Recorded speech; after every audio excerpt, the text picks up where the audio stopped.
It's nice to be doing these heavyweights on Zoom, you know, because I can make myself look a bit bigger next to you this time. Oh man, I'm absolutely wounded. I'm wounded that we didn't actually get to meet in Vegas. It was like one day difference.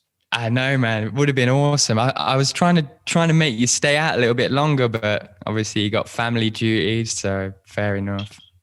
Yeah, the UFC wanted to get rid of me. I think I caused enough trouble in Vegas as it was. I think so. They just was like, look, we've got to get him out of here. He's got to go. So they kicked me out the day after. So I was gone.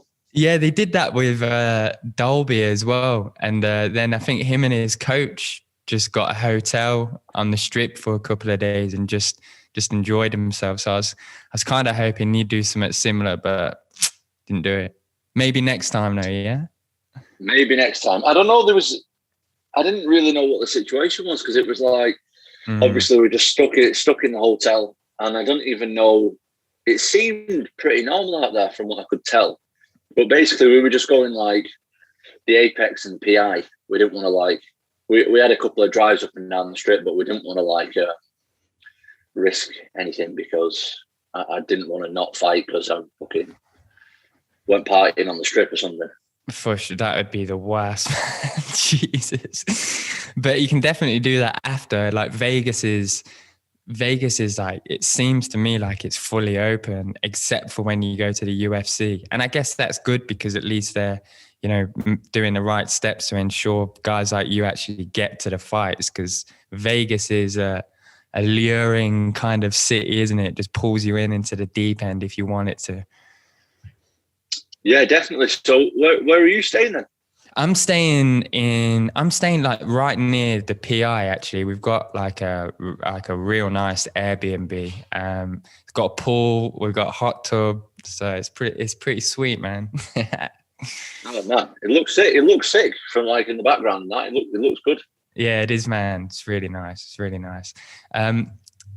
Dude, congratulations, man, on that fight with Andre. That was some performance. I think it went all right. I made a couple of mistakes, but do you know what? This is like no excuse or nothing. This is actually what just really happened. Early on, punched me in the eye, right, and my vision was just like blurry straight away, and I couldn't really judge the distance too well as I usually would. So a few people asked me, like people who I trained with, I was just stood like flat-footed and I was doing this kind of thing. And that's literally because I couldn't judge like how far away he was. It was really... So you kind of creating like a tunnel vision? Yeah, I had to like block out the lights and just like look at him through, because it was difficult for me to judge like how far away he was.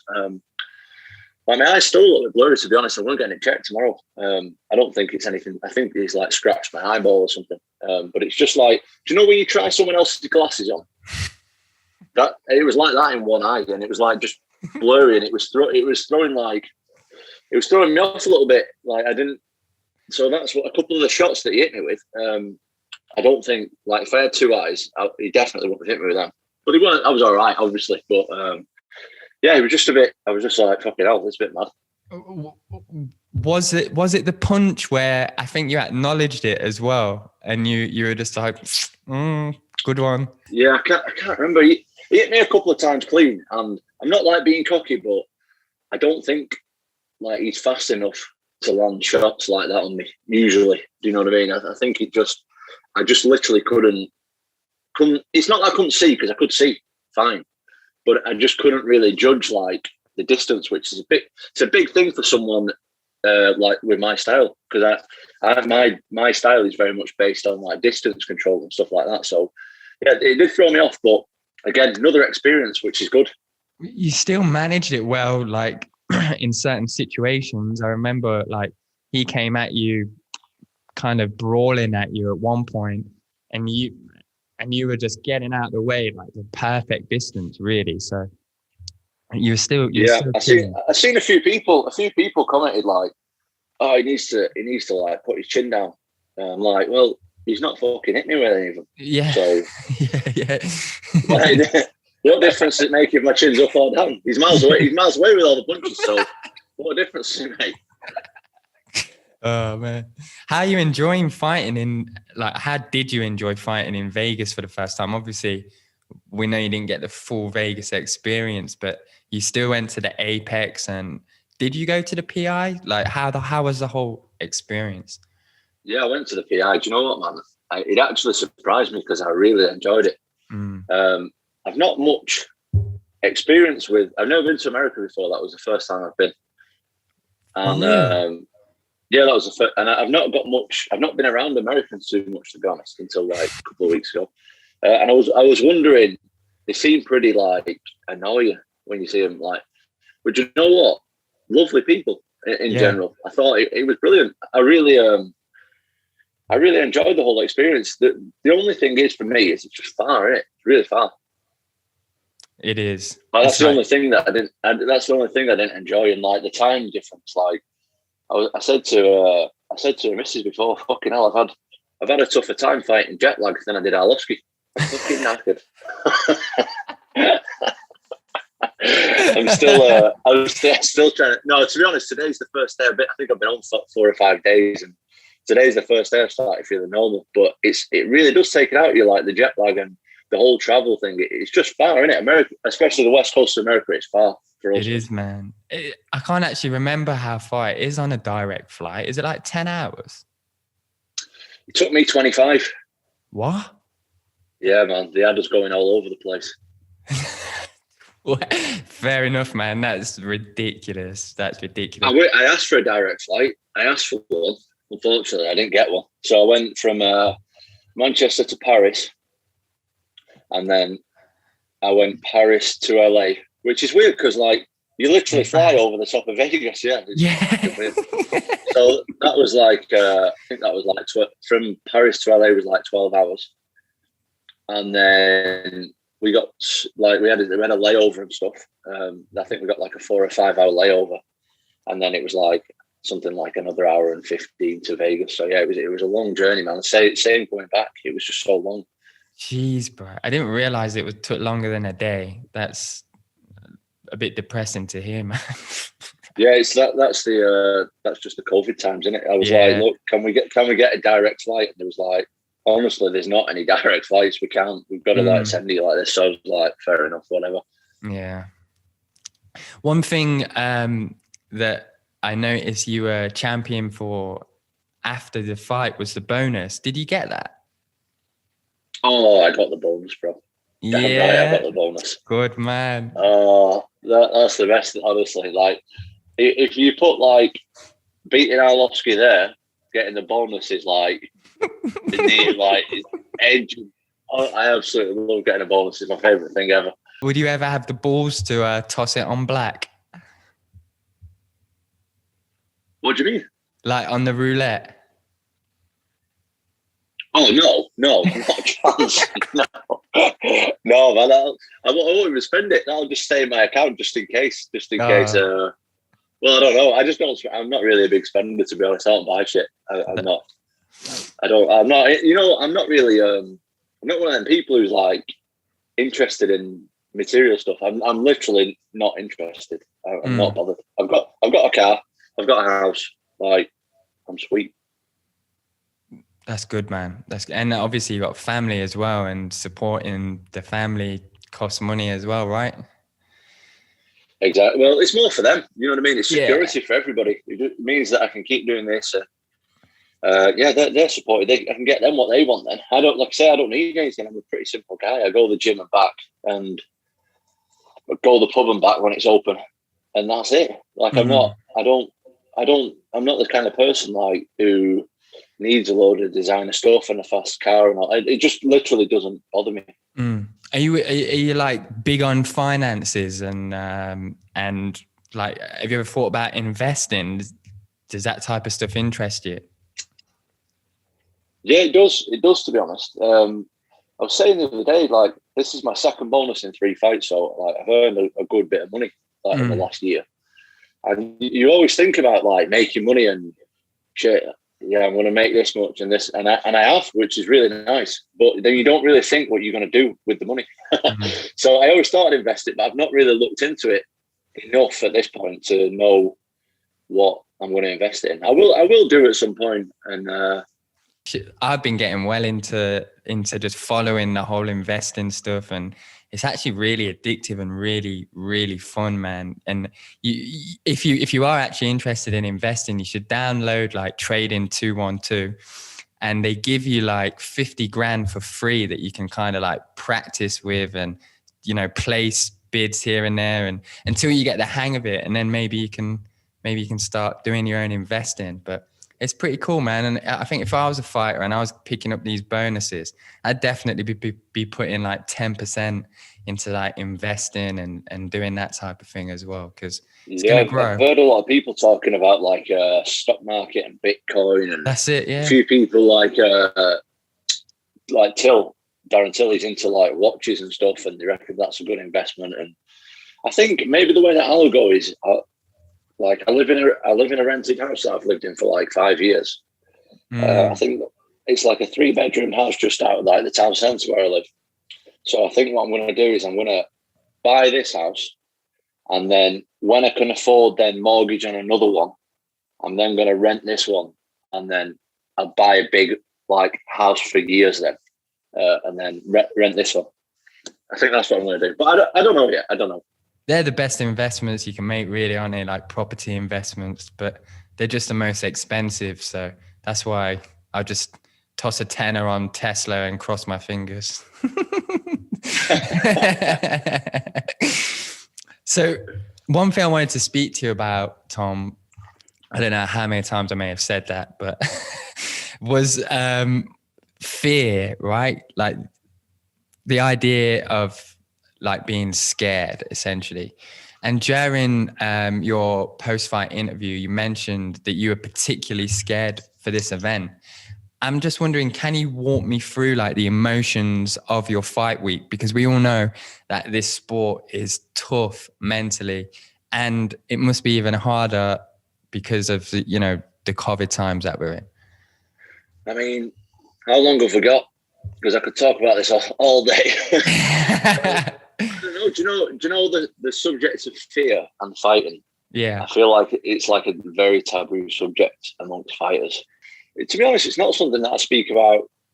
I don't just bring up like how scared I am. It's just when people ask me about it, I'll give you an honest answer. But mate, it's fucking terrifying.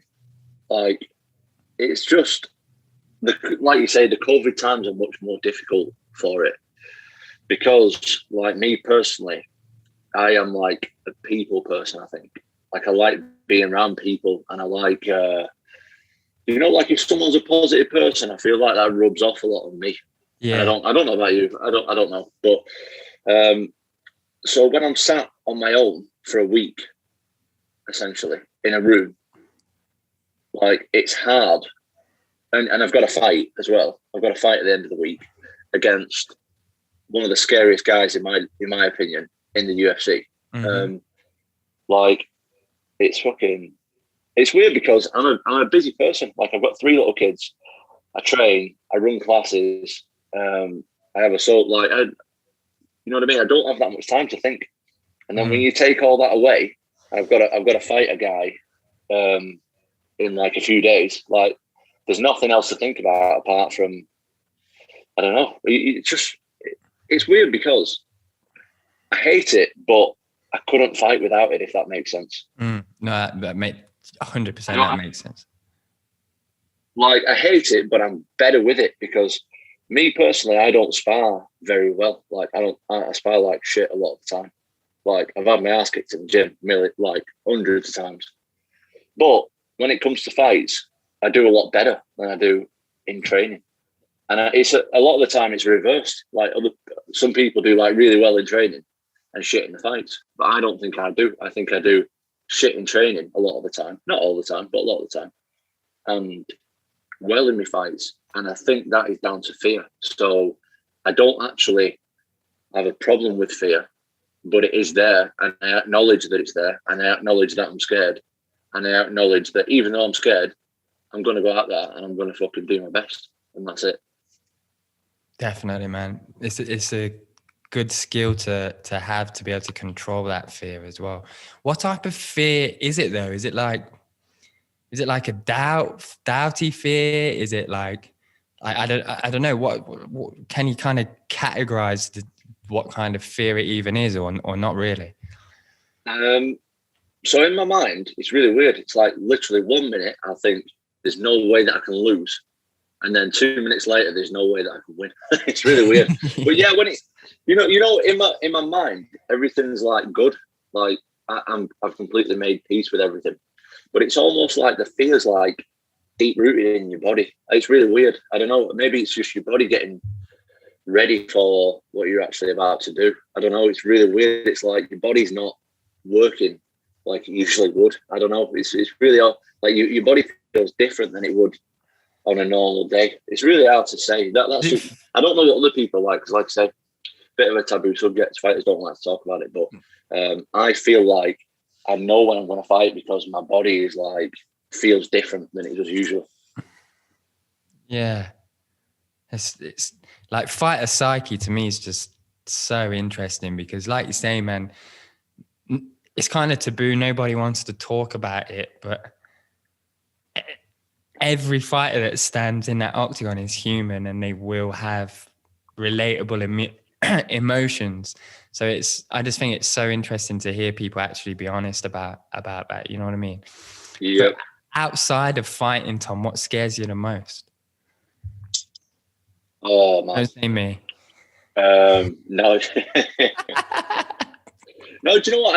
I don't want it to seem like I'm scared. Like I bet I can bet you like as much money as you want, unless the fighter is like a little bit, I don't know, mentally slow or whatever. I can bet you every fighter feels the same, but they just don't want to say it. But yeah, so it's not like, oh, I'm really scared and I don't want to do it. Like I'm scared, but there's nothing that I would rather do. If that makes sense. Yeah. But yeah, to answer your question, just to think about it, what would scare me the most is losing a loved one. I think that's what scares me the most. That's a good answer. That is a really good answer. Do you think about those things often? Not often, but you have to be realistic. You have to be realistic as well, don't you? So, yeah, I do. Occasionally, I don't think any more normal than anybody else. Any more often than anyone else. Sorry, I don't know. It's hard to. Why do you think about it often? No, I think about death often. Yeah. Weirdly, do you know? Not because like I'm a morbid guy, but like I think I'm just like overly curious about everything, and like you say, you know, when you can get left alone for too long, you just start thinking. It's not like bad thinking; it's like healthy thinking. But I think about like stuff that I don't particularly want to think about quite a lot. Yeah, I know what you mean. And do you know what? I think the more you fight against it, the more it's going to be present.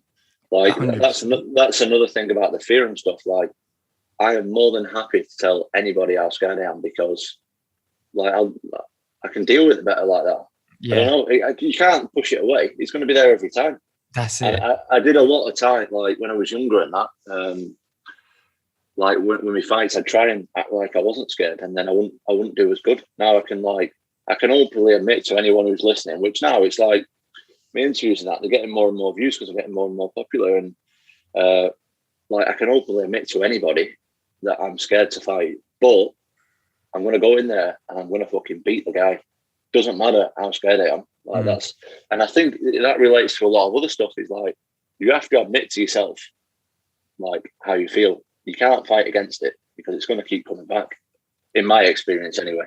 No, I agree. I think it's kind of liberating as well, in a sense, to be open about it. Do you know what I mean? Just to be casual and to joke about it in the moment. I'm fucking scared right now, lads. Like for me, that type of thing would actually make me feel better by saying that. And then if I had the right kind of guys around me, just being like, it's all good, man. You're going to do it. It's all good.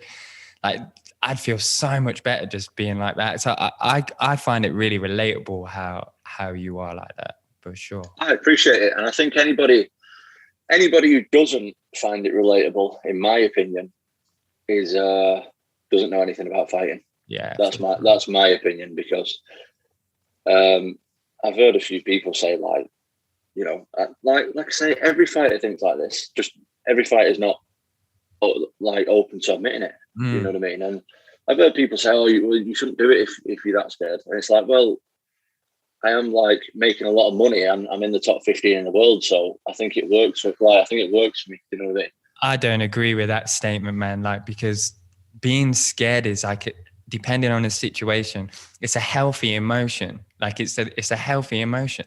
It's like, I can't tell you how fucking nervous and scared I was when I was at the McGregor press conference with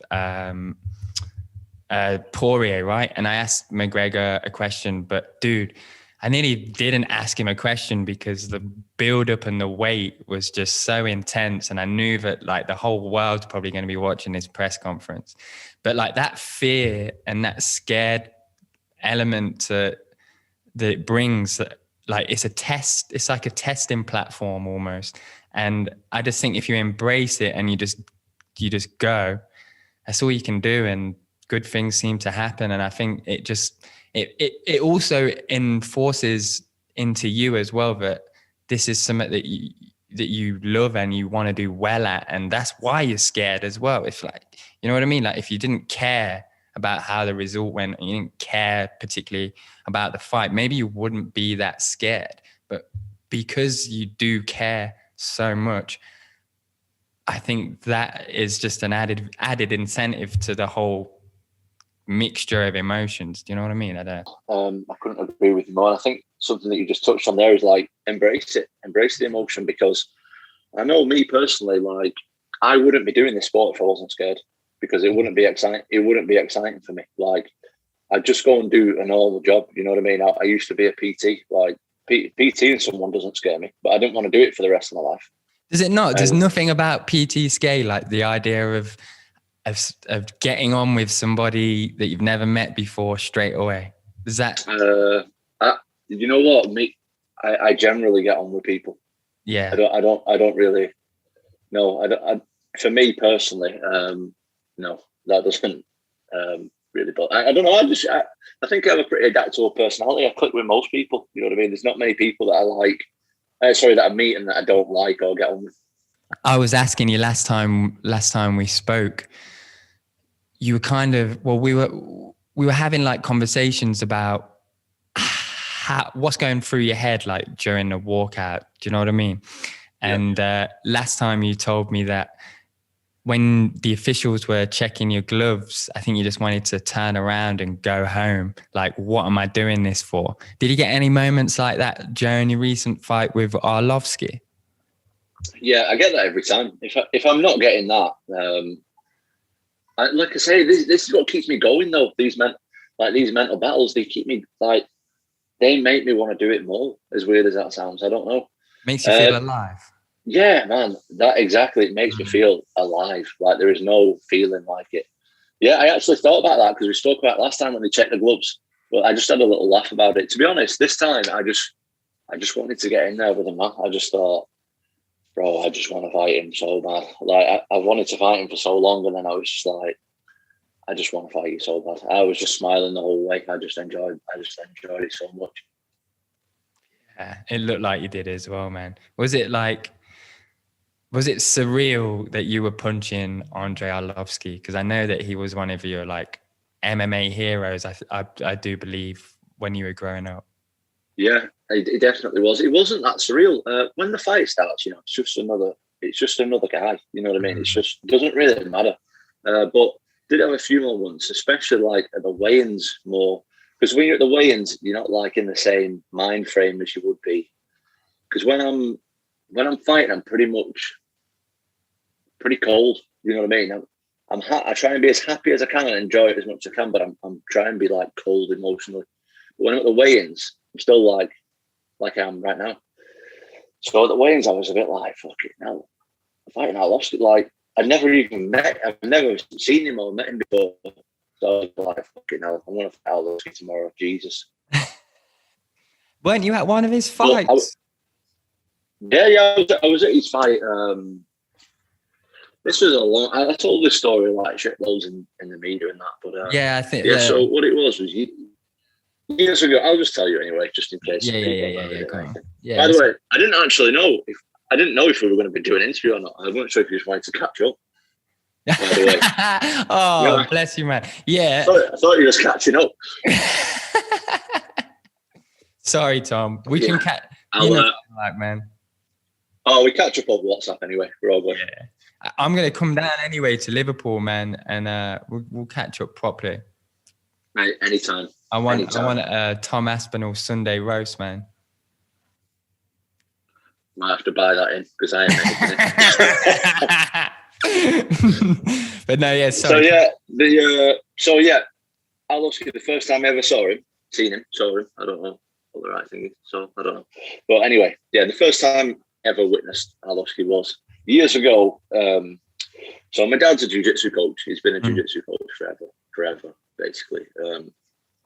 And the first guy who he's taught loads of fighters over the years, but the first guy from our gym to go in the UFC was a guy called Terry Etten. He was like, and at the time I was training, I don't even know if I was training. I knew Terry anyway because through my dad. I don't know if I was training at the time or not. Can't really remember. But I believe I was 14 years old at the time. And I went to the weigh-ins because it was at Manchester. I'm from Manchester. So, went to the weigh-ins. And yeah, Arlovski got on the scales. I had no idea who he was, but I remember he had these like baggy joggers on. He was big, ripped. He had the fangs and everything. And the crowd just like went insane when he stood on the scales. And I was just like, oh man, like I want to do that. You know what I mean? Like that's what I want to do. I didn't realise that I was doing a bit of training that at the time, probably, or maybe not. I can't remember. But I was never like, oh, I want to fight or anything like that. But when I seen that, I was like, fucking hell. Like that's what I want to do. Like I want to be like that guy. So it's kind of gone full circle, though. It's definitely gone full circle. Yeah, it was literally because he was different. You know, he had like long hair and that. He had the fangs, and he was massive and ripped at the time.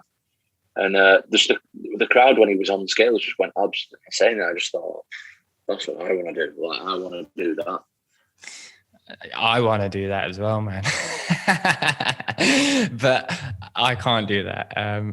But I was gonna say, what does the whole family now think to you? Like, they've seen the progression, and now look at you. You're at the UFC. Like, are you the family favorite now? No. It's exactly the same. Like, I've just been to the tit 3 times. My mum just come in the house and started saying what a shithole it is. And I need to stay on top of the tidying up. Like, and then I've had the kids moaning at me. Yeah, it's not literally no different. No one gives a shit really. It's exactly the same. That's good though, probably. You know what I was saying to Mrs. just before I left, I said, that's the best thing about having kids, especially little kids, because my kids are like nearly 5, and I've got little twins that are nearly 2. So like, they are completely oblivious to anything like outside of their own little bubble. And like, if I went over there to Vegas, got knocked out in 10 seconds off Arlovski, like I would come back and he wouldn't give a shit. Like it wouldn't make any difference. And I just like, that is something. Yeah, exactly. That is something else like beautiful thing about having like little kids. Like little kids are just not in like some kind of weird way. Yeah, not in like some kind of Michael Jackson way or something. But like little kids are just like so pure and nice. Like they want what they want is just so limited, and they just want attention and just you to be around, and they're happy. Do you know what I mean? It's just so natural, nice. Good energy, ain't it? Yeah, do you know what? I think this is it. I was going a bit deep on this interview. I usually like to keep it pretty light-hearted and funny, but you bring a deep side out of it. But do you know what? I think a lot of people, we're just leaving now. Yeah, I think a lot of people, they're, especially like as you get older, don't trust anyone and all that shit people say. Don't trust people who are just out to get you. And do you know what? They're fucking not. They're not.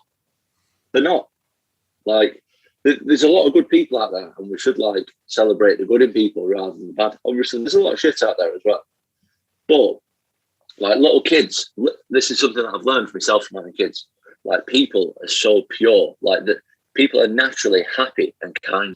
Like, you learn, if you're a bit of a dick or whatever, you learn that along the way, and you learn hate along the way. But naturally, people are nice and just pure. Yeah, I think that's the right word for it. And You're bang on, man.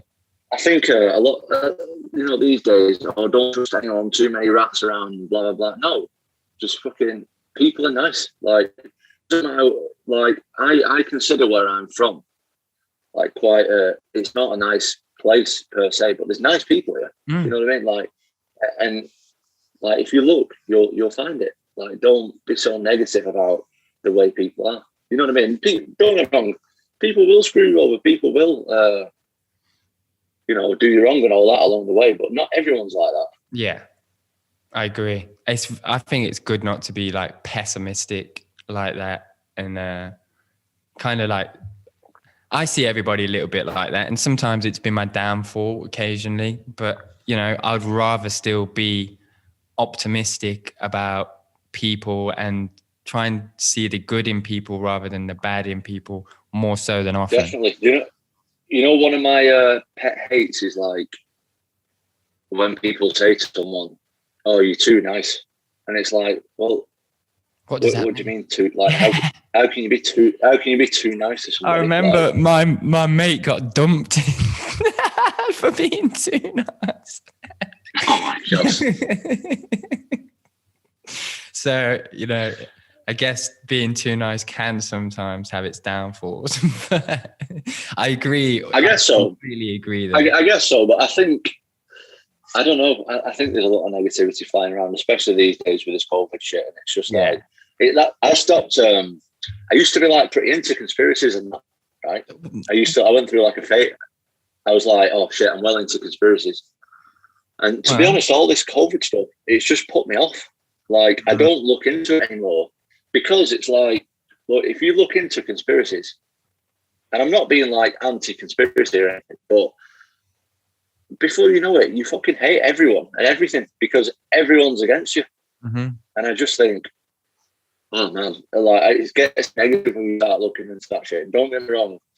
I think there's a lot of stuff that they've dealt with this COVID and all that is wrong, and that's been done in the wrong way, and the figures aren't right and all that shit. But if you start looking into it, man, you're going to hate everybody, including yourself. I agree, dude. I agree. I enjoy conspiracies quite a lot, but I take it with a pinch of salt. Like, I just like my mind being kind of took on a journey that, like, it could be real. Let's play with that. Take me on your journey. Do you know what I mean? I like that. Yeah. Definitely. You just feel like, like I say, I was massively into it, mate. Like, fucking, moon landers didn't exist. Yeah. And like, the Twin Towers stuff and all that. I was well into it, but it's like, look, what difference does it make if I know any of this shit apart from people are against each other? And I just think, I can't be asked. Like, I've more important stuff to focus on than that shit. Yeah. Mate, just 1 second. I'm just going to turn the light on. It's got a bit dark, isn't it? I'm still here. It went a bit funny. I think it's because I walked off. Is that all right, though, with the light on? You're absorbing all the Wi-Fi.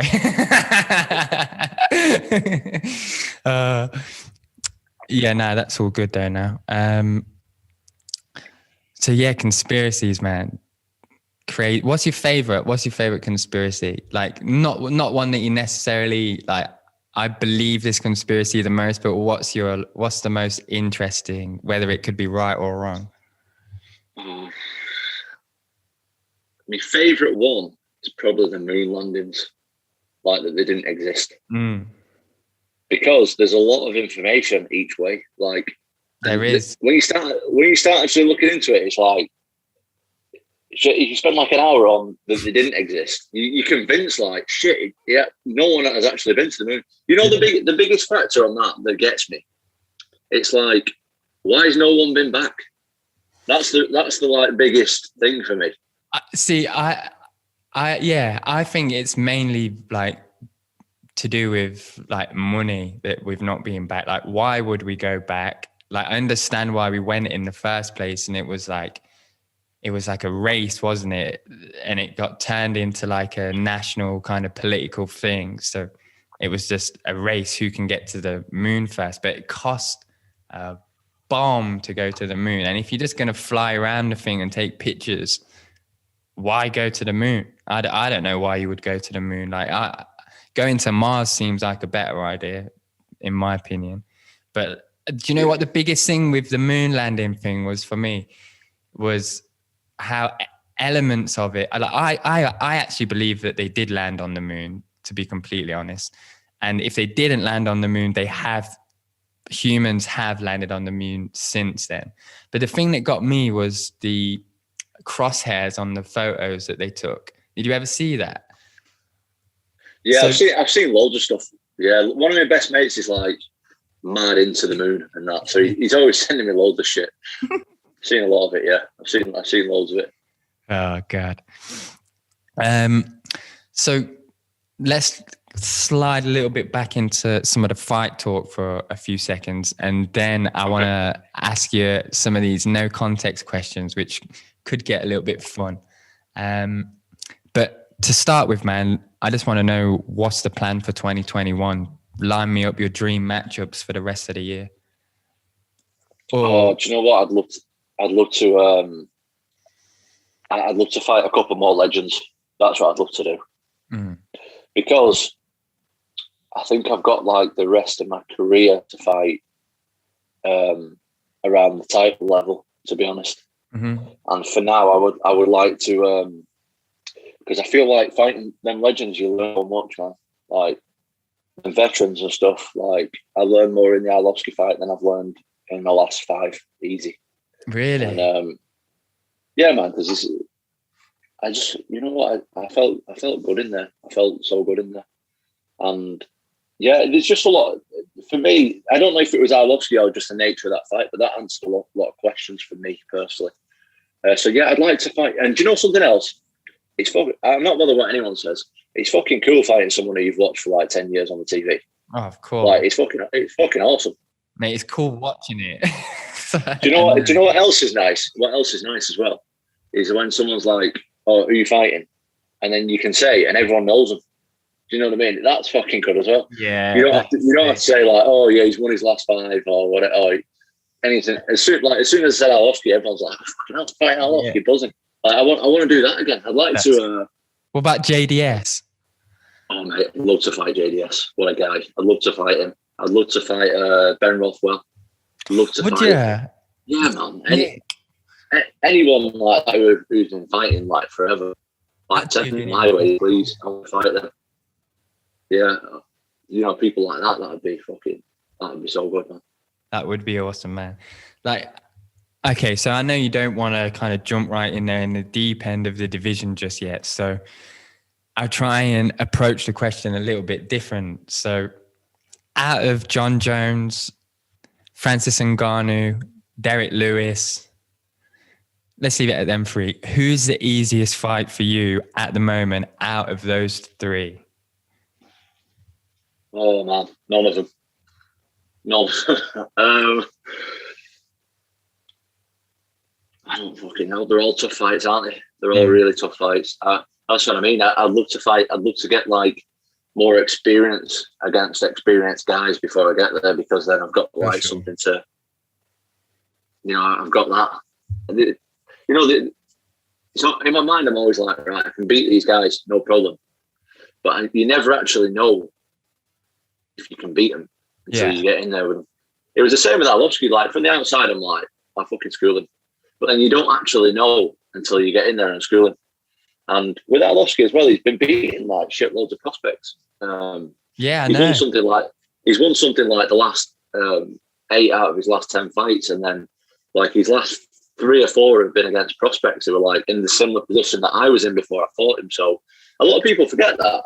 Loads of people forget it. It's like, oh, Arlovski's old, and it's like, yeah, he's old, but he's just fighting loads of prospects. So yeah, 100%. Who was his last fight before you? Was it Tanabosa? Yeah, he fought Tanner Boss. Yeah, he was on absolute tear. He was on an absolute tear as well, Tanner Boss. So exactly. Like what? I really rate Tanner Boss. I think he's really good. So, and Arlovski fucking did really well against him, nullified him completely. So, yeah, he might be an older guy, but like he's on a win. He's on a good win streak. So, give me some credit. Yeah. Talk me through what was going through your head, Tom, at this point, because when I was watching, I would just be completely honest. Like, you know, when you nearly had him out of there, so close, man. And then he kind of just looked up and threw an uppercut, and then the ref kind of like let it go, and then he went into clinch and whatever. But what was going through your mind when you realized that he wasn't dropping? That's when I was just talking about that, I learned so much. That is something, because I actually used my brain in that sense. So what I did basically was, like I say, I almost finished him and didn't. The only reason I started throwing like berserker shots like that was because the ref was like hanging around and I could see him like in my peripheral. And I thought, shit, he's going to stop it. He's going to stop it. So did I. And then he didn't. And then I started fucking getting tired then. I was like, oh man. And then I actually like used my brain. So I thought, right, I'm just going to tie him up. I'm just going to get my breath back. That's what I'm going to do. So I tied him up, put my head under his chin so I was in like a decent position so he couldn't turn me. And I felt well stronger than him, by the way.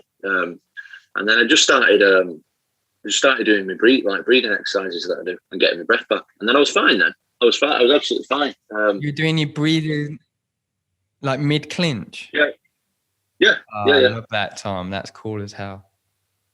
So I just started doing my recovery breaths like mid-clinch. And yeah, I actually used my brain. It wasn't like I started like continuously trying to finish it when I knew it wasn't there. I actually like used my brain, got my energy back, and then I was fresh then. I was fine.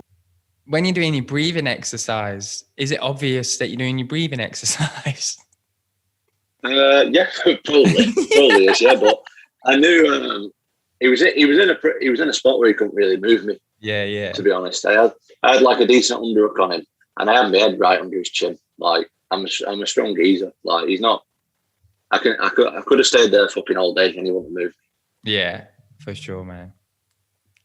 Well, it's been a fucking sick little chat with you, dude, and I appreciate that. We are going to quickly move on to some, if you've got time. You can answer these as quick as you want, by the way, if you're struggling for time. Because how long have you been? Oh, all right, cool. Know. What time is it? It's. I'm all right. I'm all right for another half an hour at least. All right, legend, bro. So I'm going to be doing these with every fighter that I talk to, and I kind of want to build like a little like video on each guy's. I think these questions kind of explain a lot about someone's character, personality, and the way they think. So it should be quite interesting, and no doubt this should be quite funny as well. But number one, nice. If you could find out the date and time of your death, would you, and why? Oh, it's a tough question. Oh man.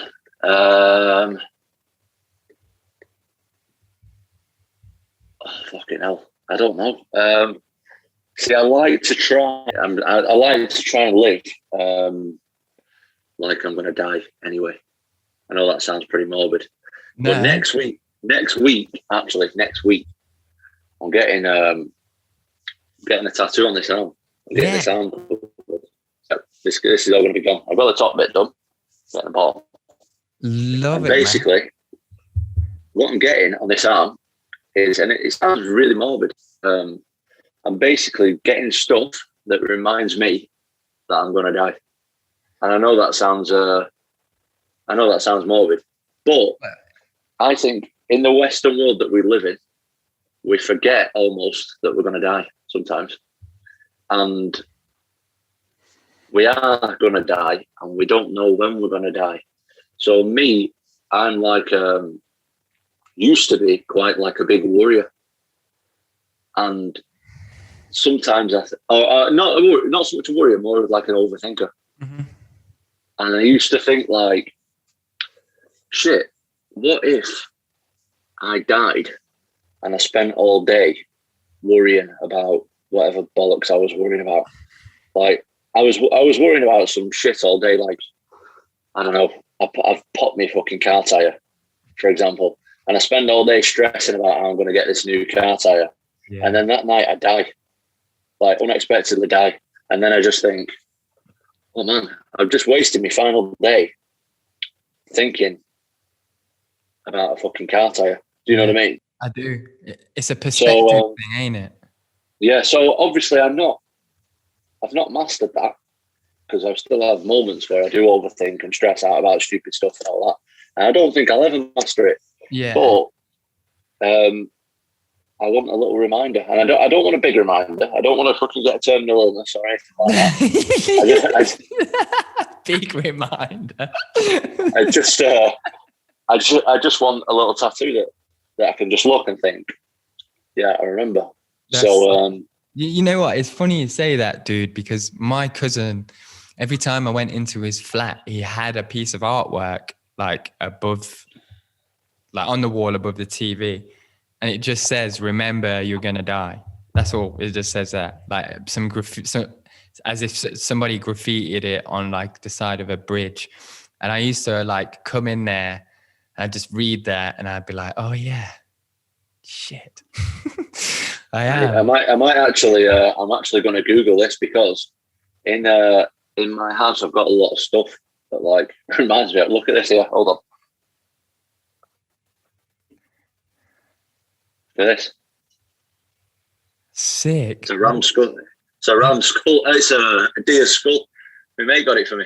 That's nice, class. That is class. But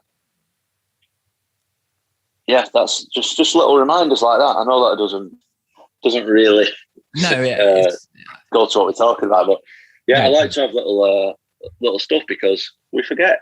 We do forget, and I don't want to forget. I want to remember. I seen the thing a long time ago, and it was like this singer guy, and he was talking about like you need to keep death on your shoulder, and I just thought that was a little thing. And last week, actually, it was actually when I was fighting, the guy who like wrapped my hands. He have you ever seen him? That guy, I think he's called House. The black fella. Nah, I've not. He's just a fellow. He's just a fellow who works like for the commission or whatever. He raps hands, and he's an American fella, obviously. And he's like, "Oh, where are you from?" and all that. And so I told him, and we was having a little chat, and he just said, "I'm like, asked me how old I am." I said, "I'm 27."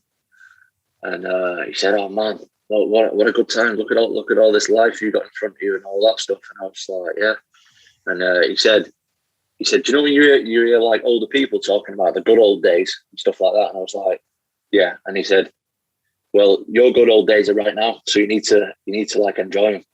And he said, and then he gave me this like big speech, and it was automatic. I was nearly crying, honestly. This was like as I was getting my hands wrapped for the fight. Obviously, I was really nervous as well, so I was pretty emotional. And then he was like, and then at the end of it all, he finished wrapping my hands by this point. It was like a 10-15 minute story. That's and cool. Then he was, and then he was just like, "Man, let's just make this one of the good old days," and like shook my hand and give me a hug and that. And I was just like, "Oh man, it's fucking awesome." That is awesome, Tom. That's really cool, man. Like you can just never be happy almost, can you really, with where you are as an age in your life, because it always seems like the grass is greener or the grass is left and it's not green anymore. But really it is green. 100%. It's actually quite sad, isn't it, when you dissect it? Like a lot, like these last couple of days, he's like, obviously people message me and say like, "Oh, what's next? Like, what's my next fight?" And then I start thinking, what's next? And it's like, oh, don't think about that. Just fucking, you just won a big fight like a few days ago.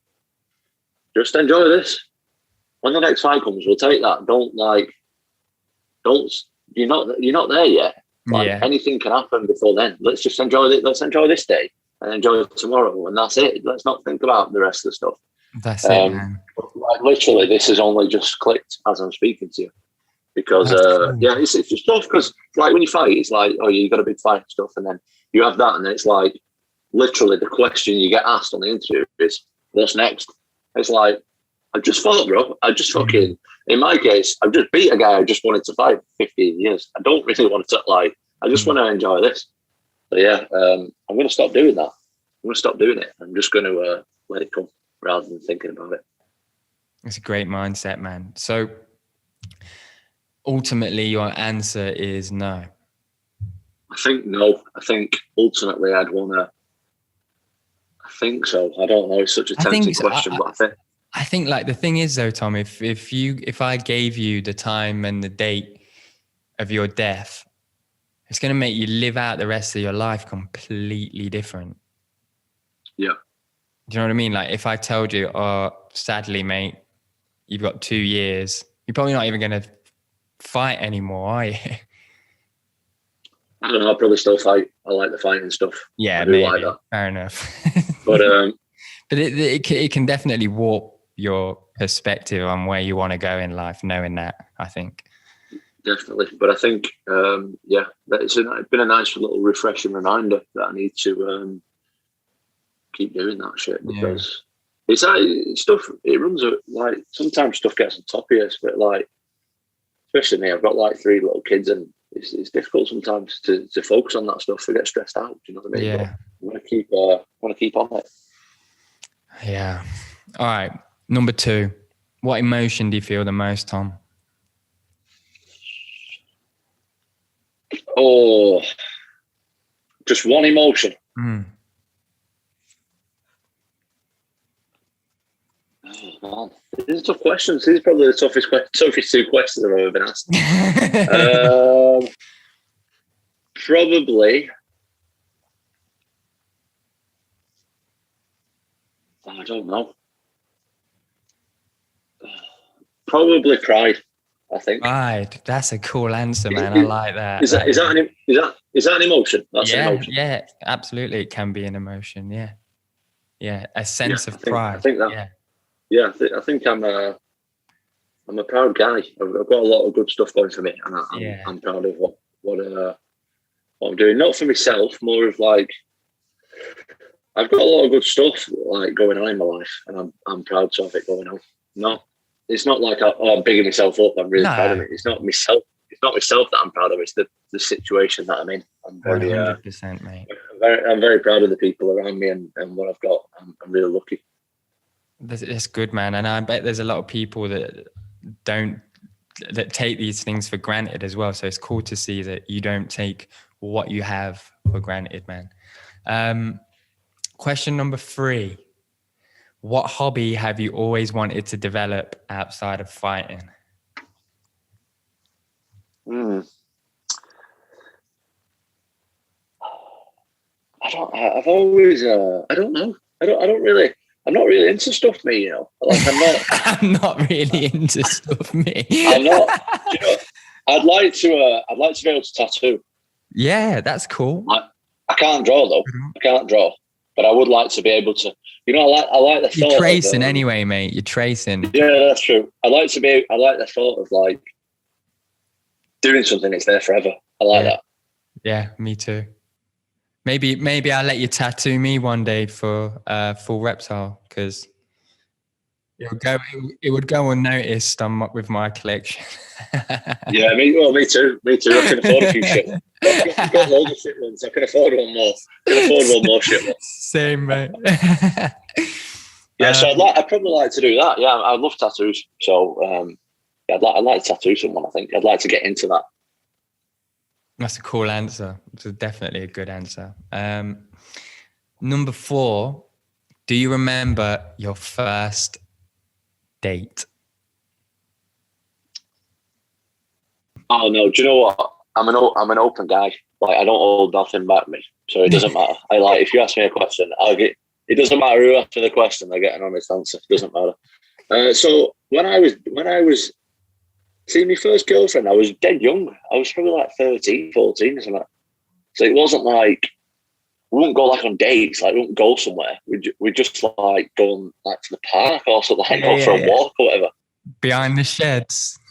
We didn't like, maybe we went, maybe we went to like the cinema or whatever, but we're already, do you know what I mean? It wasn't like a big thing where, I guess I remember them times. Yeah, I remember my first girlfriend, all that stuff. But it wasn't like, she was older than me actually. She was like, she'd had a couple of boyfriends beforehand. Yeah, yeah. And I was like, I was like a newbie.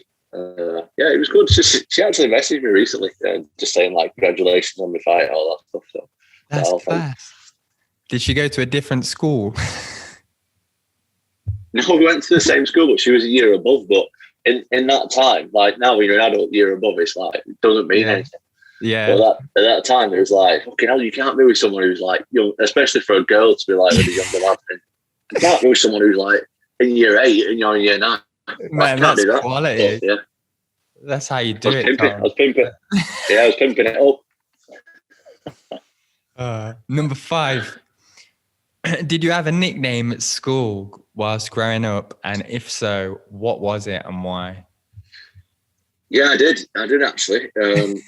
See, only people like from my hometown will call me it. And it's just a surname shorter. It's just Aspi, A-S-P-I. People used to call me that. Yeah, people used to call me that. But sometimes like if you're going to call me that, you've known me a long time. Do you know what I mean? Like people are still calling me, but it's only people like I know from school and that. So sometimes like recently, like before all the COVID stuff, I was out in that, and a few people like shouted me and called me that, and I'm not really used to it anymore. So I didn't really like. I was like, are they fucking shouting at me? And then I recognised who it was. Yeah. So they used to call me that, but I don't really get called that anymore. That's class. I asked Cyril Gahn the same question, and he said Shrek. Oh my God. He's a handsome guy, though, isn't he, Cyril? He's a handsome fella. He doesn't. He is, yeah. I see what they mean. That's a good one there. All right, number 6. Which historical moment stands out to you the most when you think of history? When I probably think about the concentration camps and shit. If I think about historical moments, like World War II. No, is that what you mean? Yeah. Yeah, it was, man. Yeah, it was. Well, listen to this for a thing. So, I have like Polish family, and my missus is Polish and that, and she was like born and raised in Poland. My missus was, and the guy who does my tattoo artist, who's my mate as well. He is like extreme conspiracies, like on everything. Eddie Bravo. Oh yeah, he's full on. Yeah, he's a proper nice fella, and he's my mate. But he's full on. And one day he got asking me like, "Oh yeah, you got Polish family, that? What do you think about like concentration camps and all that shit?" So I was like, "Oh, it's bad." And they started saying, "Oh, I don't think it was as bad as the, I don't think the records. I think they over exaggerated and all that he was talking about." So I was like, fair enough. Not really looked into it. Like, I know generally what happened, and it was really, really bad. And he said, "Oh, what does your missus think about it?" Because she was like born and raised over there and all that. So I said, "Yeah, it's like some of her family were like directly involved, like victims in it." And he's like, "All right." So I said, and she was due to come in like a couple of days later for a tattoo. And so I was like, "Look, I would recommend like stay away from that subject." Yeah. So he's like, "All right, yeah, we'll do." So anyway, she went in for the tattoo. She'd never met him before. And I was there as well. And so yeah, he asked her what she wanted. They like went over it and that. And then she sat down and literally started tattooing. It was quiet for a little bit. And he went, "So, what do you think of the concentration camps?" Oh no. And all that. And then she was like, and she was like, "Yeah, well, yeah, it's really bad. Like, some of my family were involved and all that." And then he just went quiet for like 30 seconds. And then he was just tattooing and he just went, "I think it was a lot of bullshit, I don't think it really happened." I was just like, "Oh, mate, how are we going to come back from this?" Oh, God. How are we going? And then like, it just like went awkward as fuck. It was just quiet. I was like, oh my God. Like, it's just, and then I was like trying to make conversation and stuff, and it was just so awkward. Oh man, that's poor social skills though. From whoever did that. Okay, number 7. Have you ever been in a serious accident, Tom? Touch wood, no. Been in a couple of car crashes. Bad ones. One time was really like, it wasn't serious, but it could have been serious. So what happened was like, one time I ran into the back of someone. I just like stopped paying attention. It wasn't that fast or anything, so that wasn't bad. And then this time it was like I was halfway across a lane. I was in traffic. So like I was halfway across and like traffic stopped. Right, so I was there. This lorry driver was here, and he like flashed me across and that.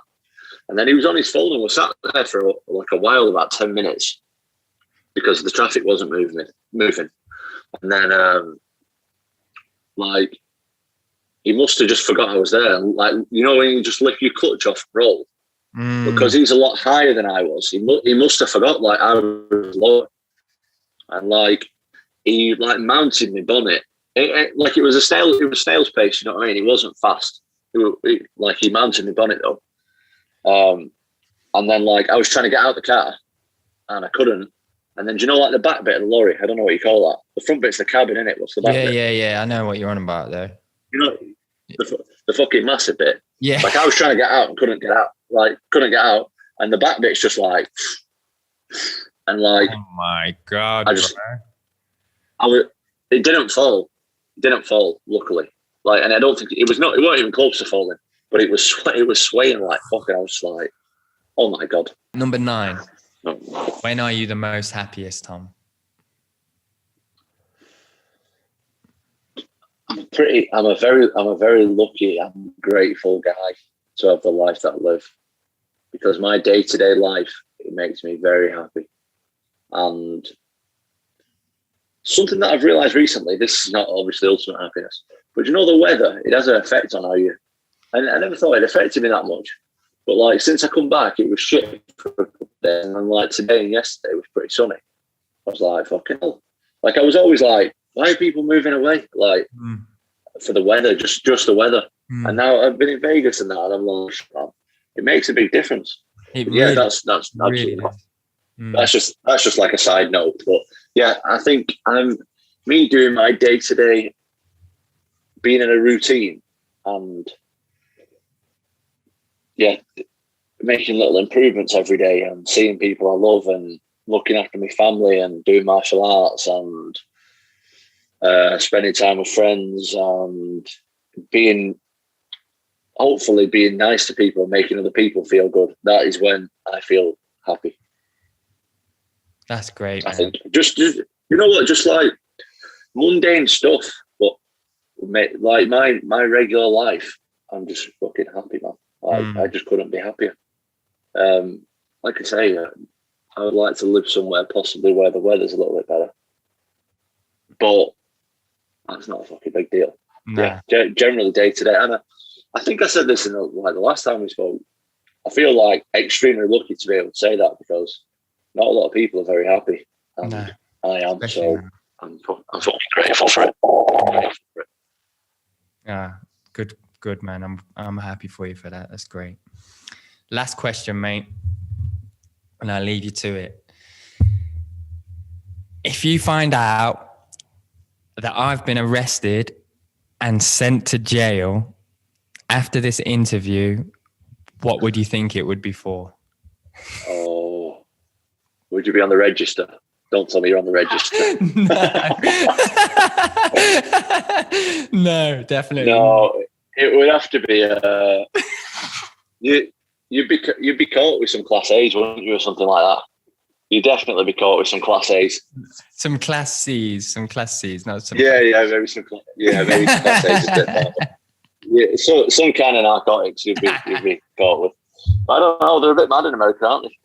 Yeah, they are. I had some chat to this guy over there. He was telling me about like the gun situation. I was pretty surprised to get an American take on it. I was pretty It's wild, ain't it, man? I was, yeah. Well, what he was saying basically was because, like, obviously we're from the UK, guns aren't popular over here. But I was saying to him, like, what do you think of the gun situation? He's American, like, and he was like, oh yeah, it's getting a lot safer now because everyone's getting them concealed carry things.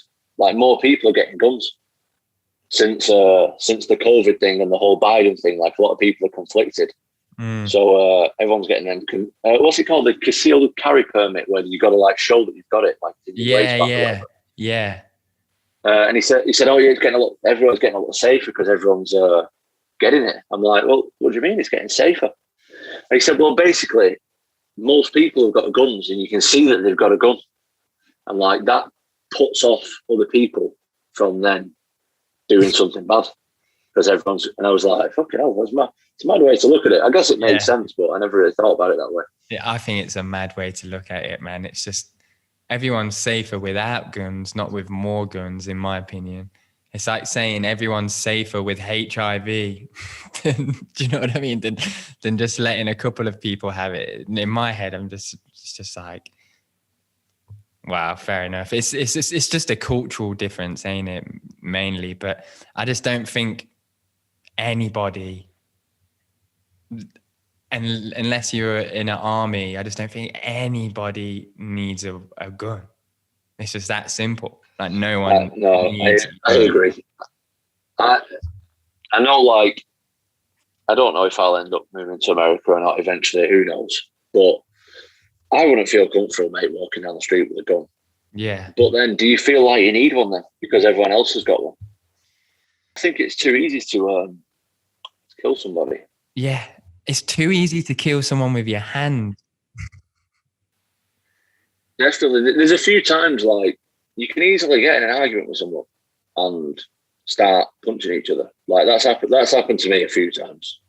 Like you'll have a disagreement with someone will be being a dick in a shop or whatever. Before you know it, you're having a bit of a grapple or whatever. Or someone's trying to fucking rob the shop and you start, some shit like that. That's happened to me. That's happened to me before, stuff like that. Now, if you got to go... Specifically the shop incident? Yeah, I had actually a bit of an embarrassing thing with that. So my the town where I live, it's a bit, if you want me to be honest, it's a shithole, really. And I don't want to slag it off, but it's not a great, like, there's a lot of smackheads here. Yeah. Got a big drug problem. And I was in Boots one day, and there was like a smackhead robbing at Boots, and I was like at the back, like near the door, and he robbed something and like ran off. So, like, the woman was like, "Oh, I can't." She didn't say stop him, but it was something like, "Oh, he's robbing again." And like my first instinct was like, I'm gonna fucking chase him. But I don't. He probably robbed some like deodorant or something. Absolutely none of my business. Like, what we're gonna do? Like, if I catch. So he started sprinting down the main street, and I was chasing him. And obviously, I'm like fucking 6'5", 6'6". I'm a big guy, so you're not gonna miss me if I'm chasing you. Yeah. Like, you're gonna see it. Like, it's not gonna go unnoticed if I'm sprinting down the market street.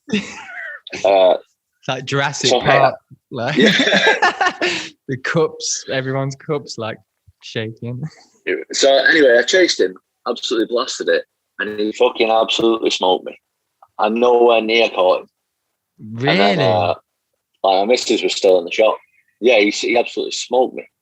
And then, like, my missus was still in the shop, so I had to walk back in and was like, I didn't get it. It was awkward.